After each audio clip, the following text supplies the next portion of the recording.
Hello, what's up guys? This is Jouni Jurla from Floorball Made Simple, and today we're going to talk about communication with teammates, and it can happen during the performance in training sessions or in the games, but how are you acting in the bench? And we're going to talk about a little as well how you are behaving in the field as well.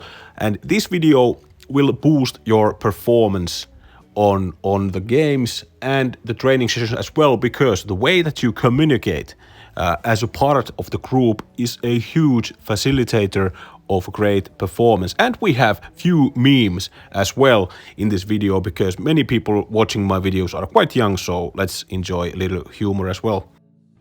And if I would have a perfectly working and communicating team that I would be coaching, they would be acting in this manner. All of these are learnable things, and these are traits that you need to learn if you want to be a fluid communicator in the team.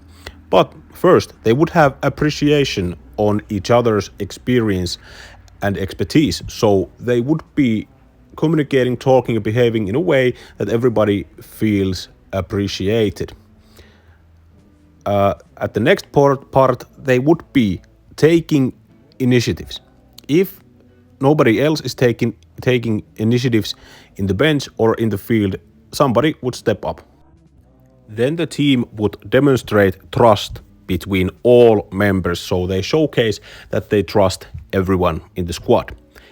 They would do lots of agreements during the game and training session on the bench, so they would not only rely on my tactical things, they would agree on how they play the game in the field.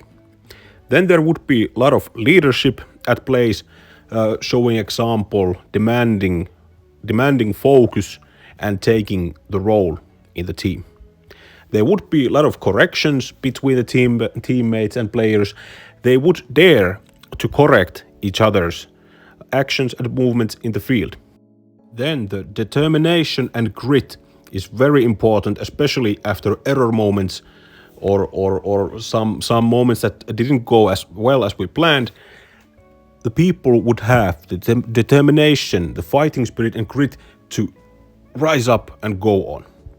Then the demeanor of people should always match their talk, so they would be consistent in their communications. And then the spirit and the communication style would be go on, carry on, rise up sort of communication between each other. And the task related cues is a really important factor, and we will talk about that later on in the video. And then how to talk and give the other guys a message that you appreciate their knowledge and experience and expertise.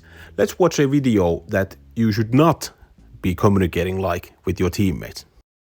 This extraordinary creature is half blind, half deaf, and this is just about as fast as it can move. Okay, now dry humor aside, and let's focus on the essentials. So, appreciation of each other's expertise is a huge factor.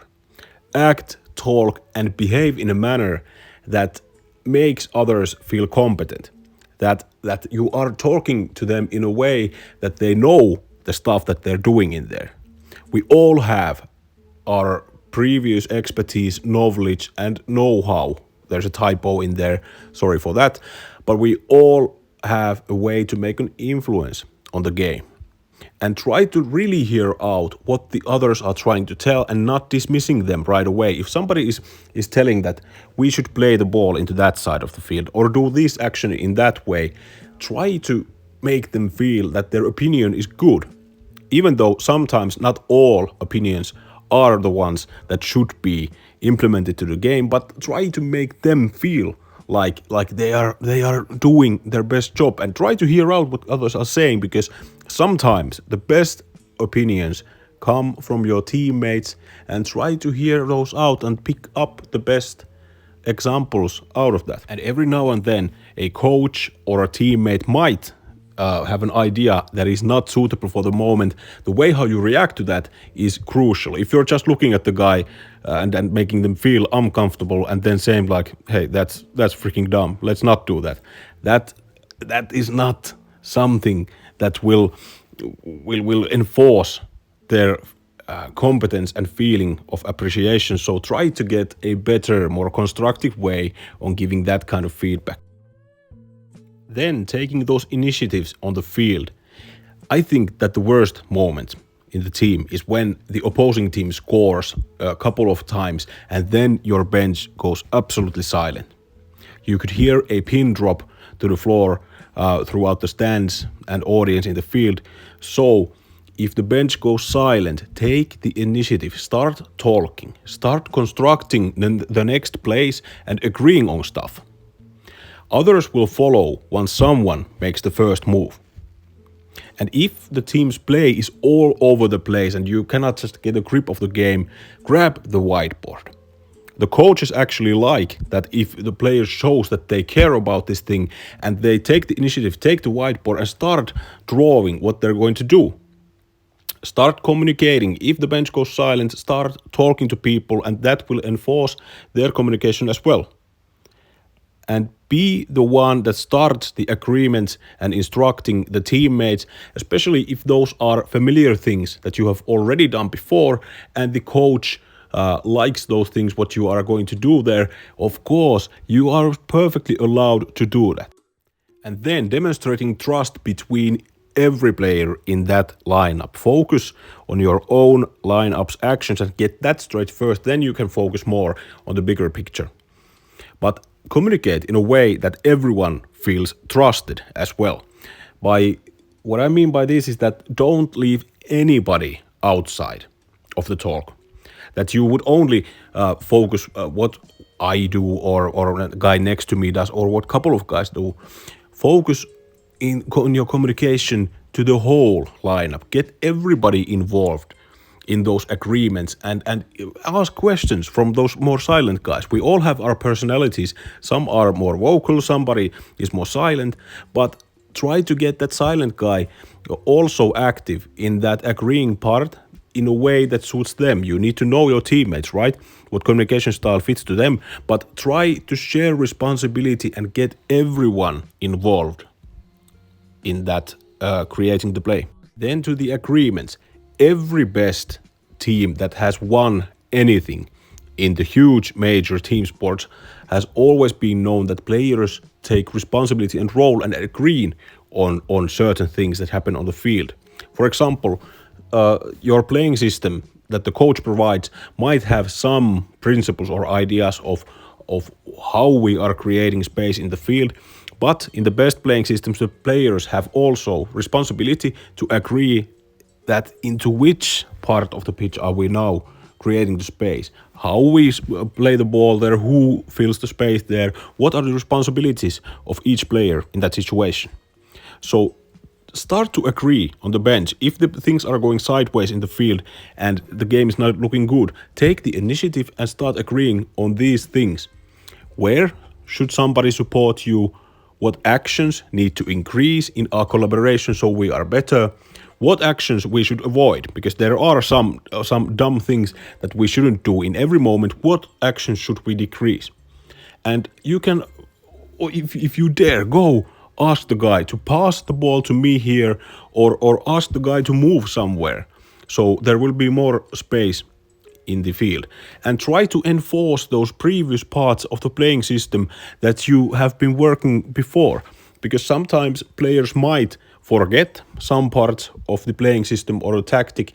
If you remember those and you have good experiences from that, try to get them doing those same things that have worked before. And I don't know what to do. Dry humor aside as well in this moment, but if you have 5 players in the field at the same time and 2 of those are playing that guitar and singing like that, the play won't be good. So try to get all 5 involved to the same page of your playbook. Then the leadership side. Who should be a leader on the bench? Is it the head coach, the whole coaching staff, or the captains? Well, of course, every single one of those. But more importantly, you are the leader of the team. So every single member of the team needs to be a leader on their own style. Yet again, there are different personalities. Some are more vocal, Some like to think the game more than others. Some just go to the field and show their example there. Whatever fits you. Bring your own character and leadership to the table of the team. And if there is a hard moment in the game, the silence is the worst. So start to speak, start to construct the next plays, and talk about those actions that will better your game. You can be a leader also by demanding, because I am most common on coaching adults, and this is competitive sports, so some sort of results need to come, and those come through good performances. So you can demand from teammates around you that they try harder, put better effort in, increase the pace of the game, increase the quality of the game, and that is one way of leading, the demanding part.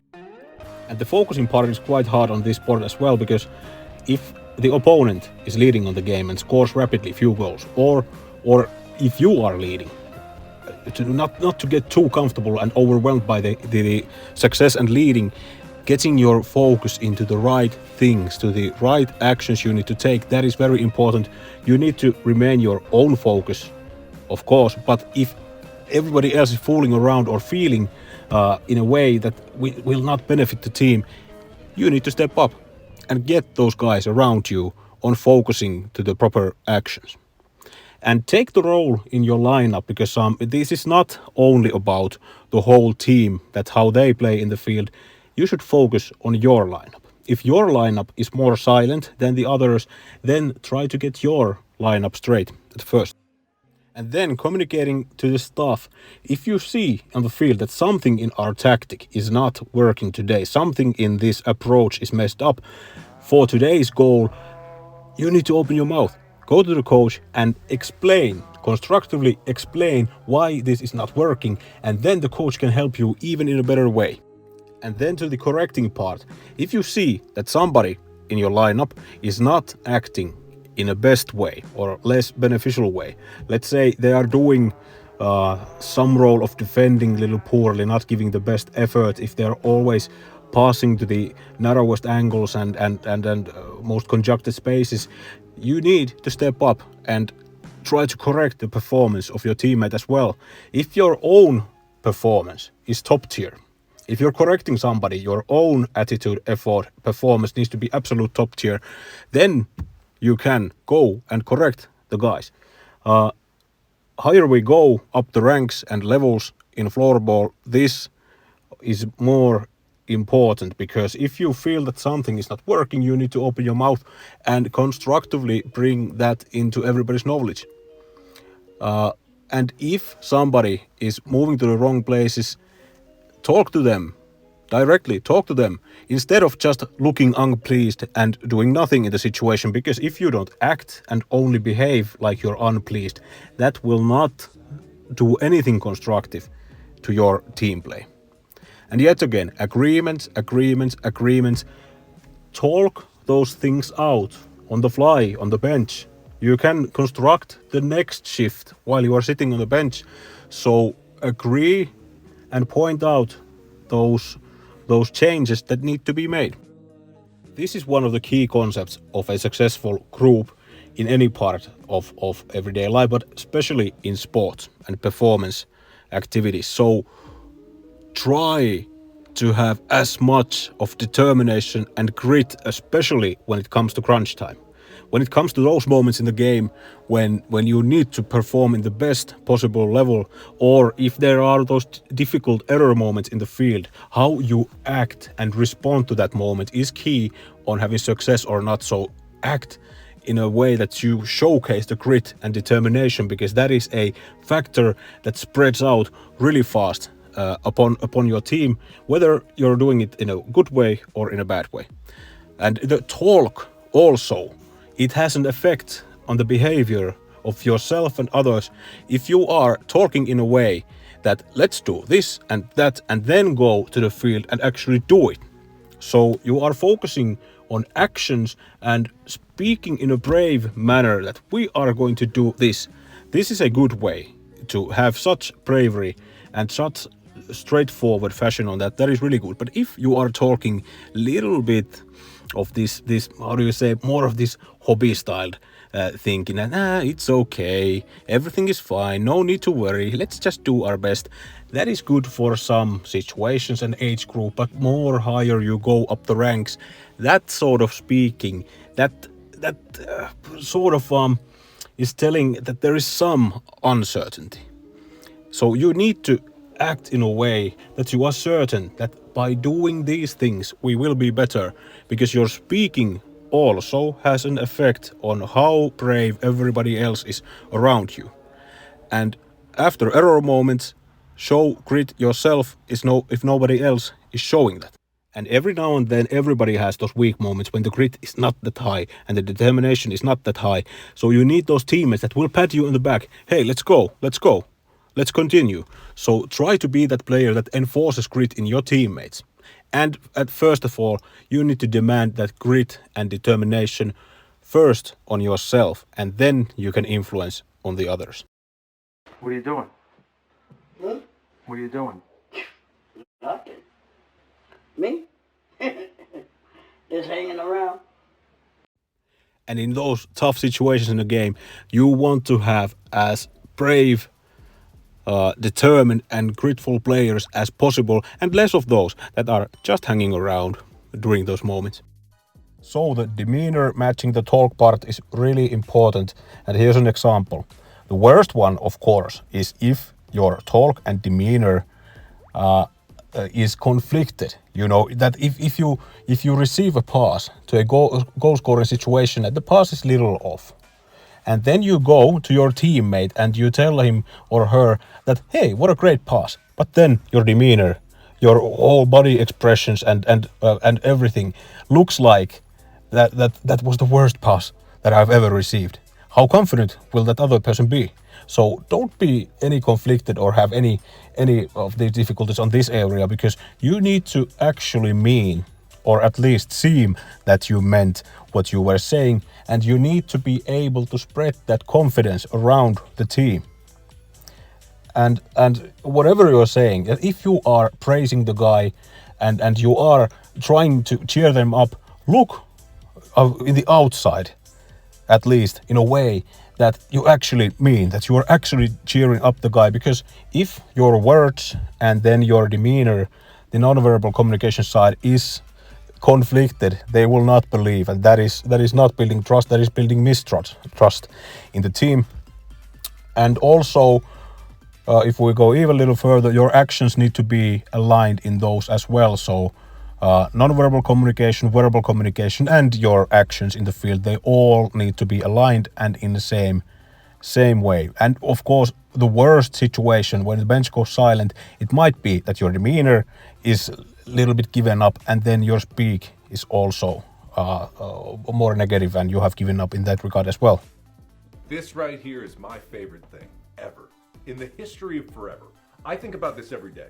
I think about this all night long. I stay awake, not sleeping, because I'm thinking about this. Even though that was quite exaggerated, but I would take 9.5 times out of 10 a player that acts and has that sort of demeanor and non-verbal communication also in the bench than the one that whines and complains and such. So if you are giving a vocal message to somebody, act in a way that it seems legit. And this is something that many coaches want to hear when it's crunch time, or if you're suffering in a bad situation in the game, that players are speaking, go on, carry on, rise up, this sort of, that they are cheering and building that very brave atmosphere that we're coming again from here. You know, that we need to step up in that moment. And this relates to the grit and determination part. This might seem that this same topics and concepts are just keeping repeated, but this is so important. That's why it is repeating. If somebody messes up, get them going again. Get them focusing on the next actions, because the next actions will provide the next successes for you. Nobody can change the yesterday or the day before that, but today and tomorrow, those you can change. Cheer up the guys, positively enforce them, and lift the spirit up if you are suffering in a bad moment in the game, and previous actions, if they made an error, who the heck cares? It is already on the scoreboard. You cannot change that. So only focus on the current moment that's coming right now, and then how you act and respond next time when you can go to the field. And this is personally, I think, the most important thing if you want to consistently have good performances in the training sessions and in the games as well. So task-related cues. And this means basically of what you are concentrating on these performance moments. Are you concentrating more that what the scoreboard says, or what kind of chant are the fans singing in the audience, or what your parents think when your team is losing, or somebody important to you, what they think of the result or the situation in the field? To put it quite bluntly, who cares? That does not or should not have an effect on your performance and the level in the next shift when you go to the field. You should focus more on those small tasks that provide the winning. So you should think, what are the very basic, simple things I need to do perfectly or right on? Are they those small touches you take into which direction? Is it just playing couple of good passes, couple of next shots to the net, moving a little more actively, pressing a little more harder way, or what is that thing? What are you going to do? But focus on that. And if it is a hard moment in the game, you need to get yourself into the right track first of all again, and then you can start focusing on the other guys. But if you're getting yourself into the right track and you're focusing on those small task related things, and you have gotten to the better track, then it is your turn to take responsibility and get the other guys focusing on the right things. If the other guys around you, you hear and see that they're focusing more on the external pressures and external pressure moments or factors, you should be the one that is getting them to focus on the task related things that work for you as well. And you need to know your teammates. What are the ways on how you can have an effect on that? Because some people react better when you are saying things with more passion, that you should do this, you should do that. And some people you might have to say it more politely, in a more controlled manner. But either way, try to get the people around you focusing also on those small game-winning task-related cues. Okay, that was it for the video today, but I want to hear your opinion on this video. Either if you're a player or a coach, comment down below, what did you think about these concepts? Or were these important things to you? Did you pick up something new from this video? And like the video, share the video, subscribe to the channel if you haven't already, and have a good weekend. Bye!